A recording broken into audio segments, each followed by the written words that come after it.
Olá pessoal, eu sou Jaqueline Martins, estudante de Psicopedagogia da Uninter. Hoje a gente veio no nosso 9º encontro sobre funções cognitivas e vamos falar sobre o nosso cérebro. Logo a seguir, a gente passa uma imagem sobre o nosso cérebro e as estruturas dele. As estruturas e os conceitos do cérebro, do córtex cerebral e do homúnculo, estruturas essenciais na neuroanatomia. Alguma vez você já perguntou como os humanos recebem sensações no ambiente? Decifram seu significado e respondem a elas de uma maneira consciente? Em outras palavras, como reconhecemos um objeto, é um livro ou conseguimos movê-lo para outro lado da mesa? Uma estrutura localizada dentro do seu crânio é chamado de cérebro. Uma estrutura ao qual desempenha um papel fundamental a todas essas e muitas outras capacidades semelhantes. Fatos importantes sobre o nosso cérebro. Definição. A maior e principal parte do cérebro humano está localizada na parte anterior do cérebro. As partes consistem em os 2 hemisférios, direito e esquerdo, cada um dividido em 5 lobos: frontal, parietal, temporal, occipital e insular. Estruturalmente constituído de uma camada externa, a substância cinzenta, córtex cerebral, e a substância branca, localizada centralmente. A função integra e consolida informações do sistema nervoso, inicia e coordena atividades voluntárias. Quantos neurocientistas há décadas tentam decifrar o enigma do cérebro? Sem sucesso completo, vamos seguir uma jornada bem simples. Vamos dar uma olhada em todos os lobos estruturais, sulcos e dobras, e 2 pessoas imaginárias que vivem constantemente lá. Logo, o conteúdo é o cérebro, lobo frontal, lobo parietal, temporal, occipital, a ínsula, o córtex cerebral e o homúnculo. O cérebro também é conhecido de prosencérebro. É a parte do encéfalo em que é derivado embriologicamente do telencéfalo e consiste em 2 hemisférios cerebrais, direito e esquerdo, separados de uma fissura longitudinal profunda que contém o corpo caloso. O cérebro é envolvido por membranas finas, mas protetoras chamadas de meninges, uma das quais o espaço é subaractoide. É preenchida por um líquido cefalorraquídeo no licor. Nessa imagem, logo a seguir, a gente vê as meninges, os ventrílocos, o suprimento sanguíneo do nosso cérebro. Se você alguma vez viu uma foto ou um modelo de plástico de um cérebro humano, você percebeu que ele não é totalmente liso. Pelo contrário, o cérebro é cheio de sulcos e dobras correndo em todas as direções. Eles são denominados sulcos e giros, respectivamente. Seu papel é aumentar a área de superfície e, consequentemente, o número de neurônios dentro do cérebro, permitindo maior processamento nas habilidades cognitivas dentro dos hemisférios cerebrais. Sabe identificar todas as partes do cérebro? Cada hemisfério cerebral é composto por 5 lobos: frontal, o parietal, temporal, occipital e insular. Para o lobo frontal, é a parte mais anterior do cérebro, estando envolvida no controle muscular, intelecto superior, personalidade, humor, comportamento social e linguagem. Posteriormente, é separado de todo o lobo parietal pelo sulco central, ou sulco de Rolando, que interiormente é separado do lobo temporal pelo sulco lateral e os sulcos cílios. As convulsões são significativas do lobo frontal. São os giros e os sulcos pré-central, superior, médio e inferior, bem como os lobos orbitais. Todo lobo frontal é vascularizado pelas artérias centrais, anterior e média, que são ramos na artéria carótida interna. Lobo parietal. O lobo parietal está situado entre os lobos frontal e o occipital, separado dentre os sulcos central e pareto-occipital, respectivamente. Está envolvido na linguagem e no cálculo, assim como na percepção de várias sensações, como o toque, a dor e o cálculo, assim como a percepção das várias sensações, como o toque, a dor e a pressão. O lobo é dividido em duas partes chamadas de lóbulos, superior e inferior, que são separados pelo sulco intraparietal. Outras estruturas importantes incluem o sulco pós-central, juntamente com os giros pós-central, angular e supramarginal. O lobo parietal é vascularizado por ramos e artérias cerebrais anterior, média e posterior. Essa última se origina da artéria basilar. Para o lobo temporal, continuamente na lista, temos outro lobo do cérebro chamado de lobo temporal, que é responsável pela memória, linguagem e audição. Situado abaixo dos dois lobos anteriores, dos quais é separado pelo sulco lateral médio interior, limitados pelo sulco superior e inferior, que é vascularizado pelas artérias cerebrais média e posterior. Há muitos anos, muitos termos confusos em relação ao cérebro, certo? Vamos simplificar o assunto mostrando um diagrama do cérebro para ajudá-lo a orientá-lo. Logo mais a seguir, a gente vê uma anatomia do cérebro, a vista lateral esquerda, e tá todas as partes.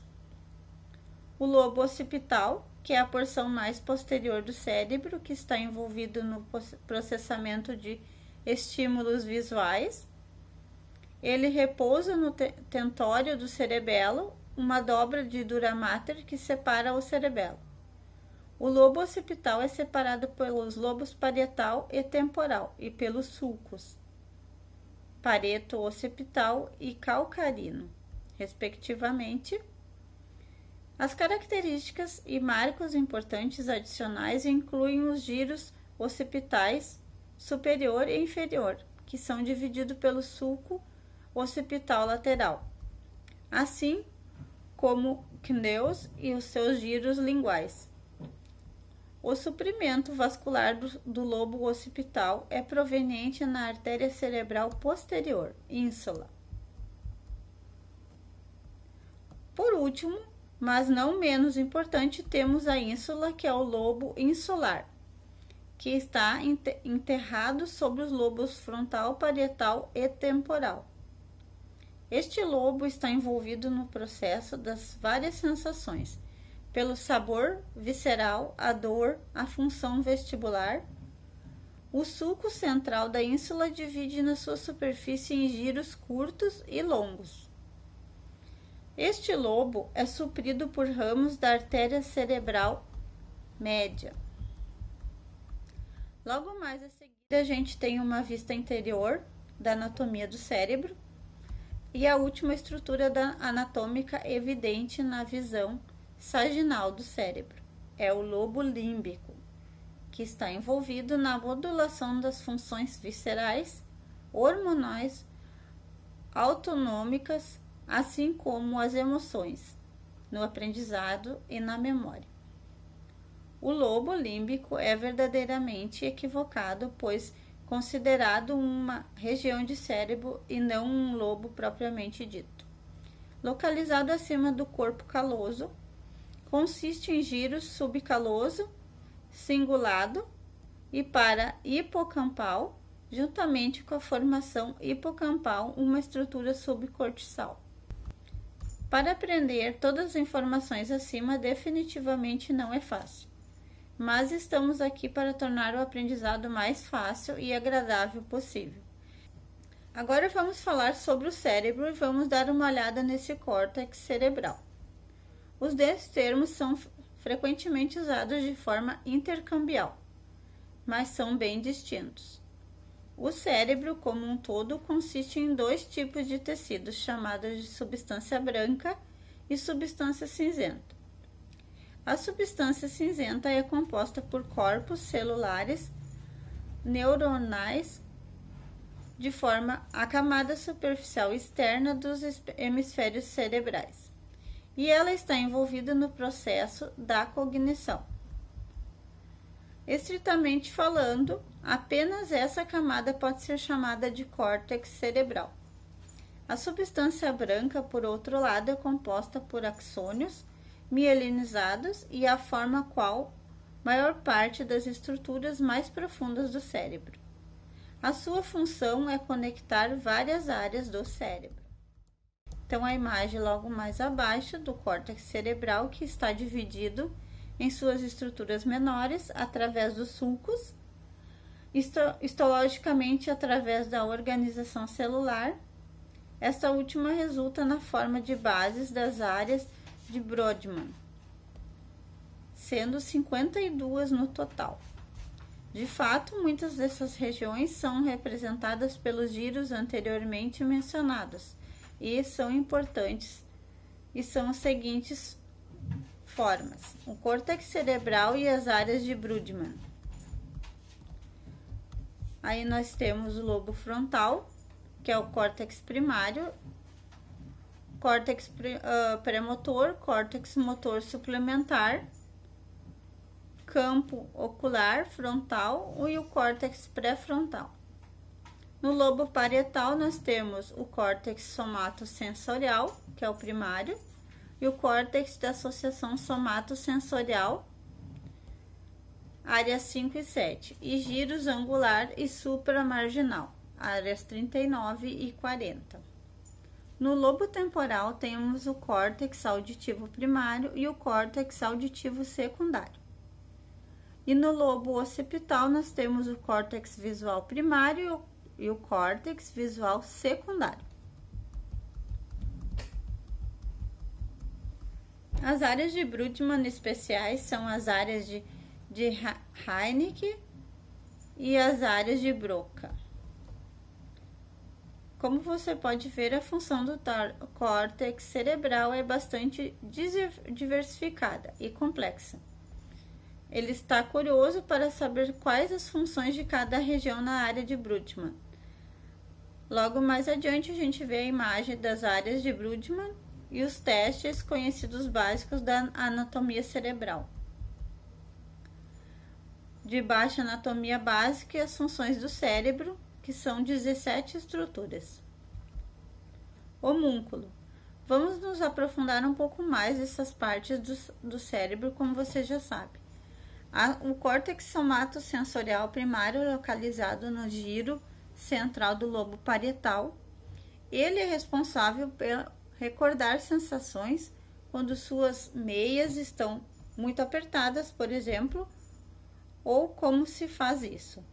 O córtex somatosensorial reconhece qual parte do corpo e a fonte da sensação através do homúnculo sensorial, que é a representação na forma de um pequeno homem. No entanto, suas proporções são dimensionadas de acordo com a intensidade da sensação percebida de cada parte do nosso corpo. Em outras palavras, o homúnculo sensorial tem mãos e lábios enormes, mas joelhos e cotovelos muito pequenos. Aí embaixo a gente vê uma imagem do córtex somatosensorial primário e a superfície lateral. Já o córtex motor primário, por sua vez, localiza no giro pré-frontal do lobo frontal e segue uma lógica semelhante. Ele é responsável por executar as ações motoras e também contém um homúnculo, denominado homúnculo motor, que é dimensionado de acordo com a quantidade e a complexidade de movimentos realizados por sua parte do corpo. Ele tem, por exemplo, uma língua e um polegar enorme comparado ao queixo e o cotovelo. Logo mais adiante, a gente vai ver um vídeo sobre curiosidade do nosso cérebro. Será que realmente a gente usa só 10% do nosso cérebro? Será que nós só usamos 10% do nosso cérebro? Essa é uma ideia que todo mundo que está assistindo já deve ter ouvido falar. Mas ela nos leva a uma outra questão muito mais importante. Qual é o limite do potencial cerebral dos seres humanos?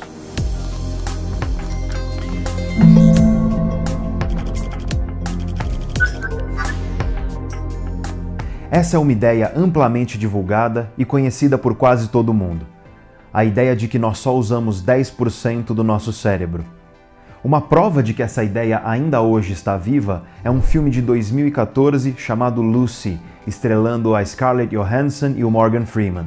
E não é só Lucy que aborda essa questão. Nós temos outros exemplos recentes, como o filme Sem Limites, de 2011, e Transcendence, A Revolução, com Johnny Depp, do mesmo ano em que foi lançado Lucy. Pois então, sendo bem direto ao ponto, a resposta é não.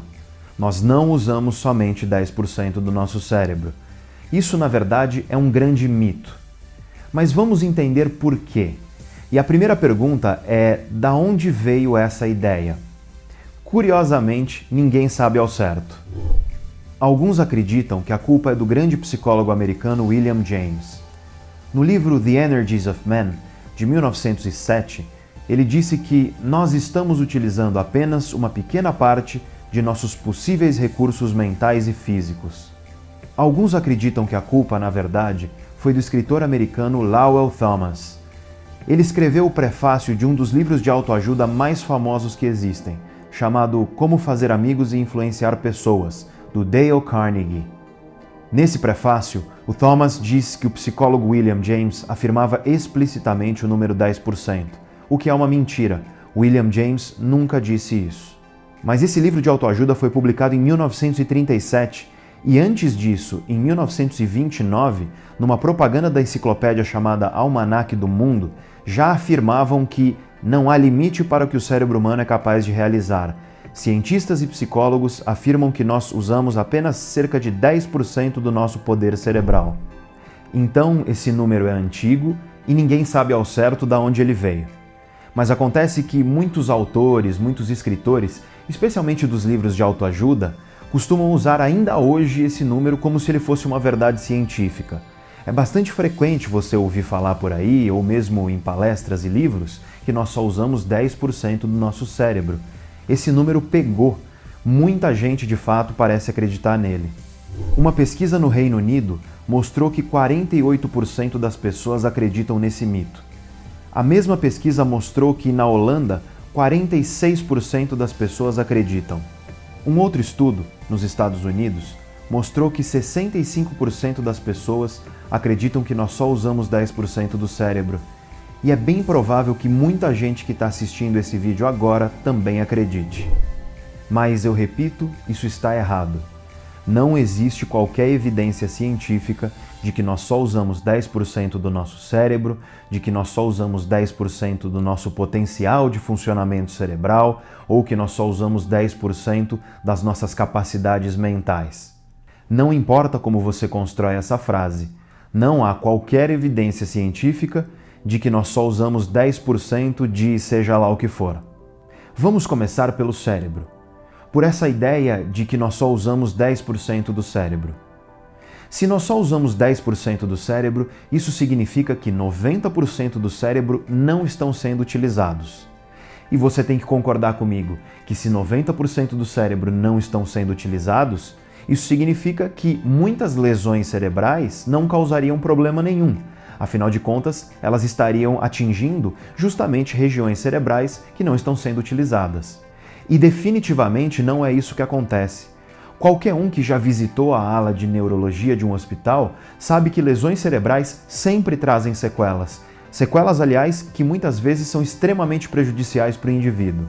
Nós sabemos hoje que ao longo do dia, todos nós utilizamos 100% do nosso cérebro.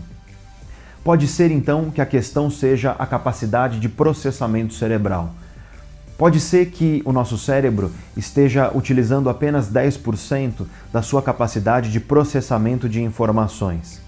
Ou seja, nesse caso, nós teríamos um enorme potencial de processamento de informação que não está sendo utilizado. E essa visão também não faz sentido algum. Porque, em primeiro lugar, nós nem sabemos ao certo qual é a real natureza de funcionamento do cérebro. Muitos neurocientistas acreditam que o cérebro é uma espécie de computador, ou seja, um aparelho biocomputacional.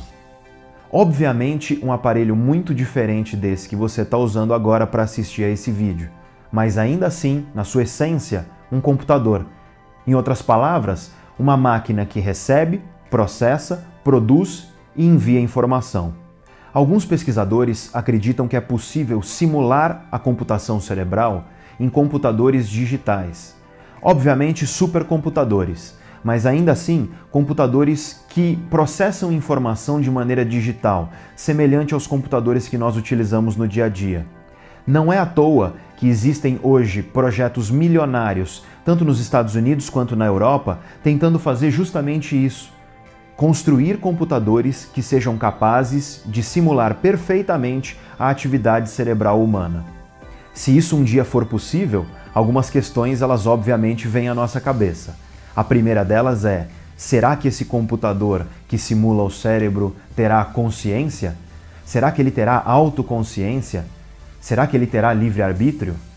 Mas obviamente essas são questões para outro vídeo. Outros pesquisadores discordam de tudo isso. Em outras palavras, outros pesquisadores discordam de que é possível simular o cérebro num computador digital por uma única razão. Para esses pesquisadores, a natureza de computação cerebral não é digital.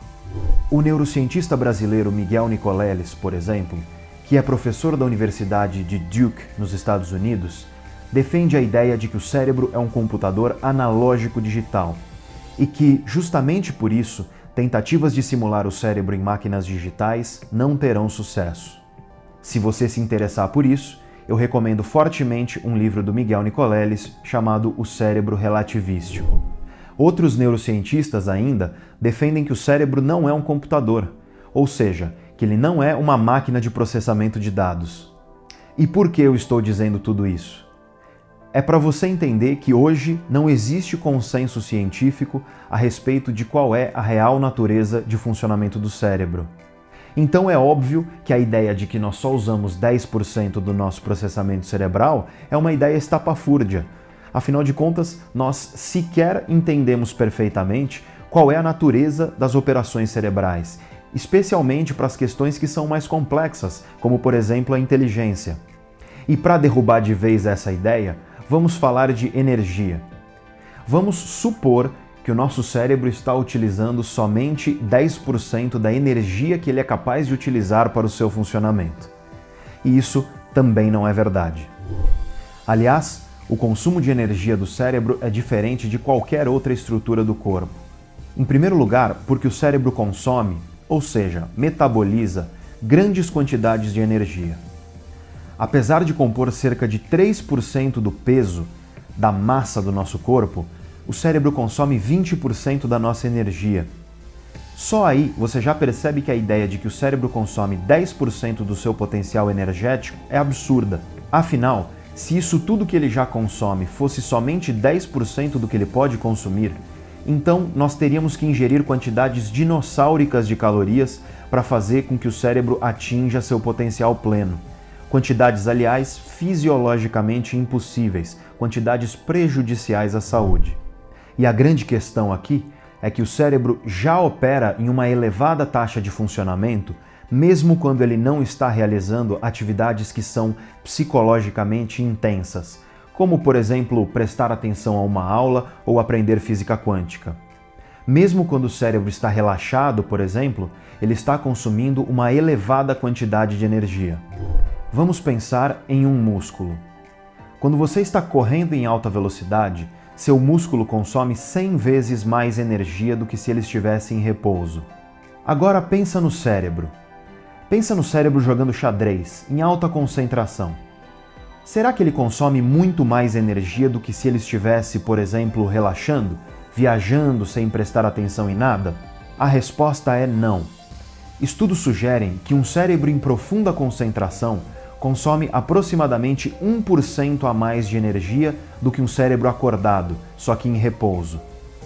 Ou seja, enquanto um músculo em atividade intensa consome 10.000% mais energia, um cérebro em atividade intensa consome 1% mais energia.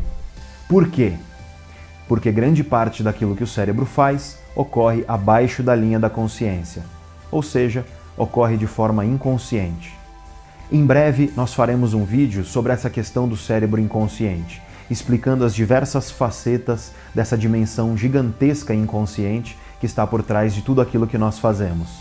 E é fato que nós costumamos dar muito crédito para essa pequena parcela da nossa experiência psicológica, e esquecemos que nós nem chegamos a saber da imensa maioria dos processos que o nosso cérebro está operando neste exato momento. Seu cérebro, neste exato momento, está realizando uma série de operações para controlar seu batimento cardíaco, sua pressão arterial, sua respiração, o tônus dos seus músculos para você conseguir manter a posição na qual você está agora e muitas outras coisas. E você não está percebendo tudo isso. Se você estiver sentado agora, você não está percebendo a pressão que o assento está fazendo sobre as suas nádegas. Agora você está porque eu falei, mas até então, tudo isso estava acontecendo de maneira inconsciente. E todos esses processos inconscientes que o cérebro realiza demandam muita energia. E desperdiçar energia é uma coisa que a natureza não faz. Essa grande quantidade de energia que é consumida pelo cérebro é necessária para que ele consiga funcionar normalmente. Ok, vamos imaginar então que se nós conseguíssemos utilizar 100% do nosso cérebro, ele não gastaria mais energia do que ele está gastando agora, quando ele só está supostamente utilizando 10% do seu potencial. Ou seja, vamos supor que se nós utilizarmos 100% do nosso potencial cerebral, o cérebro consegue fazer isso com a mesma energia que ele gasta para utilizar apenas 10%. De um ponto de vista bastante prático, seria muito pouco eficiente um cérebro que já gasta tanta energia ter tanto potencial desperdiçado. Energia é um dos recursos mais preciosos da natureza. Como eu disse, desperdiçar energia não é uma coisa que a natureza faz. Todo ser vivo busca acumular o máximo de energia possível e desperdiçar o mínimo de energia possível, porque encontrar boas fontes de energia é algo muito difícil na natureza. Então, por que diabos o processo de seleção natural teria selecionado um cérebro que já desperdiça tanta energia e que não consegue utilizar o seu potencial pleno? Não faz sentido algum. E para terminar essa história, vamos falar de uma medida quantitativa de inteligência humana, o famoso e controverso quociente de inteligência, o QI. A maioria das pessoas na nossa sociedade tem um QI em torno de 100. E é possível aumentar o QI? Aparentemente sim. Alguns estudos sugerem que é possível nós aumentarmos o nosso QI, especialmente em crianças e adolescentes, que estão com o cérebro em um intenso período de transformação. Um estudo publicado na revista científica Nature, em 2011, demonstrou que é possível, em 4 anos, aumentar o QI de adolescentes em até 20 pontos. E isso é muita coisa. Para uma criança com um QI 100, isso significa 20% de aumento. Ou seja, significa que, quando ela tinha um QI 100, ela estava em cerca de 84% do seu potencial, se você considerar que o QI 120 é 100% do potencial. Outros estudos sugerem que, de forma realista, nós só conseguimos aumentar o QI das pessoas em alguns pontos, dificilmente mais do que 10. E que isso se torna cada vez mais difícil conforme nós nos tornamos adultos. E de fato, o QI de adultos tende a ser relativamente estável ao longo da vida. Se o nosso QI fosse somente 10% do nosso potencial, Isso significa que alguém que possui um QI bastante comum, por exemplo, 100, seria capaz de chegar a ter um QI de 1000. E isso é completamente impossível e fictício. Para você ter uma ideia, acredita-se que o QI do Einstein e do Stephen Hawking é cerca de 160. Então, o resumo da ópera é: nós não utilizamos somente 10% do nosso cérebro, nós não utilizamos somente 10% do nosso processamento cerebral e nós não utilizamos somente 10% da nossa capacidade mental. Nenhum estudo científico corrobora essas informações. Ao contrário, o que nós sabemos cientificamente sobre o cérebro nos permite dizer com segurança que essas afirmações são mitos. Essas respostas formulaicas, simplistas, com pequenos números simples, como por exemplo, se você fizer algo por 21 dias, isso se tornará hábito. Ou então, se você executar uma tarefa ao longo de tantos dias, ela se tornará automática. E também, é claro, nós só usamos 10% dos nossos cérebros. Essas formuletas, elas só servem para vender livro de autoajuda. O cérebro é complexo demais para nós tentarmos explicar o seu funcionamento utilizando pequenos números universais e simplistas. Tudo vai variar. Vai depender da pessoa, da sua biologia, dos seus genes, da sua nutrição, do ambiente onde ela nasceu, da cultura, das pessoas com as quais ela interagiu, das coisas que ela aprendeu, das coisas que ela não pôde aprender porque ela não teve oportunidade e tantas outras coisas mais. Isso não significa, no entanto, que nós não temos um potencial inexplorado de funcionamento cerebral. Nossa capacidade de aprender mais e melhor é enorme. Ela não é infinita, afinal de contas o cérebro é uma máquina e, como toda máquina, ele tem limitações. Mas ela é muito grande, talvez muito maior do que as pessoas costumam imaginar. E uma coisa eu posso te garantir, e eu digo isso apoiado em diversos estudos científicos.